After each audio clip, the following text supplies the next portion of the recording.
Welcome back to Whole and Healthy Cooking with Chef Val. This is part 2 of making my creamy sweet potato cauliflower soup. So make sure you watch part 1 where I put all the ingredients in the pot. Now it's been cooking for approximately 15 to 20 minutes and all the vegetables are nice and soft and the rolled oats have cooked up nice and creamy. So now it's time to season the soup and then puree it. And so here's what we're doing. I'll show you the pot. Right now it isn't much to look at because it's just all the vegetables cooked. There's the sweet potato and cauliflower, and there's little chunks of beet and onion. We're going to season it with 4 teaspoons of sea salt.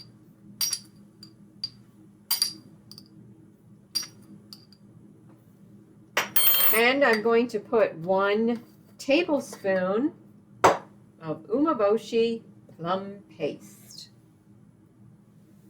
Now, if you're a regular student of mine, you'll know about umeboshi plum paste because I use it all the time. It's one of my favorite seasonings. It is a traditional Japanese ingredient made when they naturally ferment the umeboshi plums. It is salty, it is pungent, it is sour, it is bitter, and it is ever so slightly sweet. It is all 5 flavors in one ingredient. It has such a tremendous flavor to it. It just adds great flavor to whatever you want to put it in. And I just really like it in this particular creamy soup. Gives it a little bit more of a flavor. Put it right into the hot broth and get all of that delicious seasoning out of there, all that delicious flavoring. It'll just melt in the hot broth there. See, it came out. It's all in there. All right, so now you can use a blender. You can use a food processor. But my favorite thing is a handheld blender because it just makes it so easy to blend the soup pot because you just put this into the pot and it purees it. If you use a food processor or a blender, you have to do it in batches because this won't fit into a food processor or a blender. There's too much. So I have it on like a medium high and I'm going to puree it until all the vegetables are broken down and this is nice and creamy.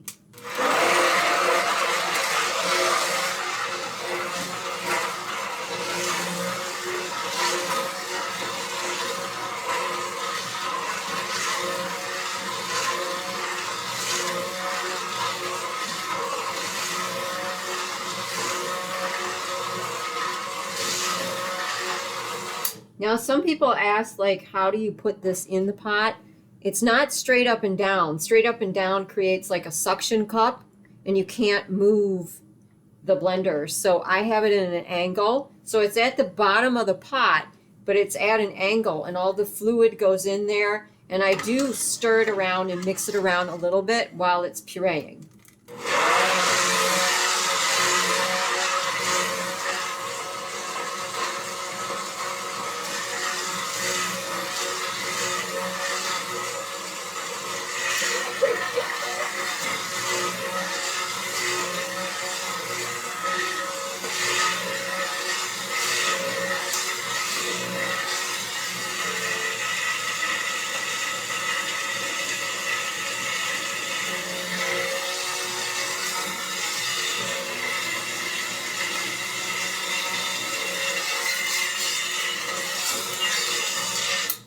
And of course, the last thing that's going to get pureed is the beet, because the beet is the hardest of the vegetables. You see little red chunks in there.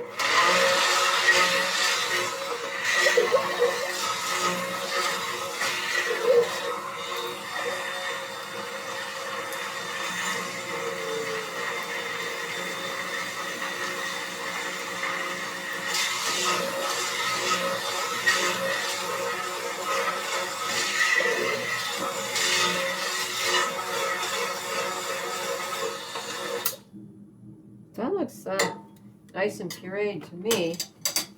So you can eat the soup right now. It's absolutely delicious. If you put it in the refrigerator and eat it the next day or the following day, it actually gets thicker as it sits. But it's a beautiful thick soup right now.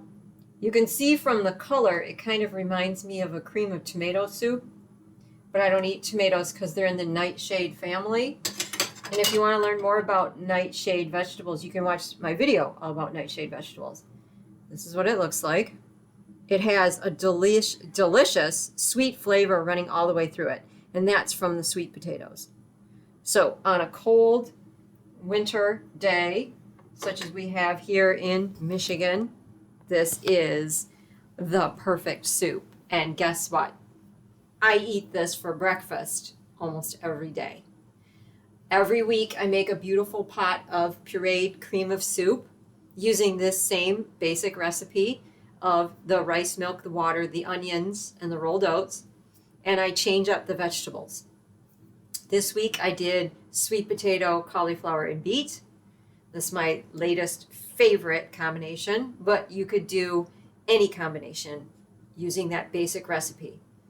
You could do a mushroom broccoli soup. You could do a asparagus mushroom soup. Just substitute the vegetables. Now, the sweet potato is one of my favorite because of the naturally sweet flavor that it imparts. And the cauliflower helps to add it being a little more thick. And the beet gives it the color. So if you want a beautiful color, you can add the beet. If you're not so much impressed with the color, the beet doesn't matter as much. But when you start your day with a breakfast like this, full of high fiber vitamins that feed and nurture your brain, your heart, help aid in digestion, with rolled oats, the whole grain oat, which is going to give your body energy, this will start your day off right, where you aren't going to crash 2 hours after eating it. You're going to have long, sustainable energy. It's a wonderful breakfast. This is my delicious cream of sweet potato and cauliflower soup that I usually have for breakfast. Thank you so much for watching. I greatly appreciate it. I hope you get a chance to make this soup. And thank you for being a subscriber to my Patreon Whole and Healthy private cooking channel. I greatly appreciate your support. It means the world to me. Remember, your journey to eating healthy begins with one small step. Let's make that small step my cream of sweet potato and cauliflower soup.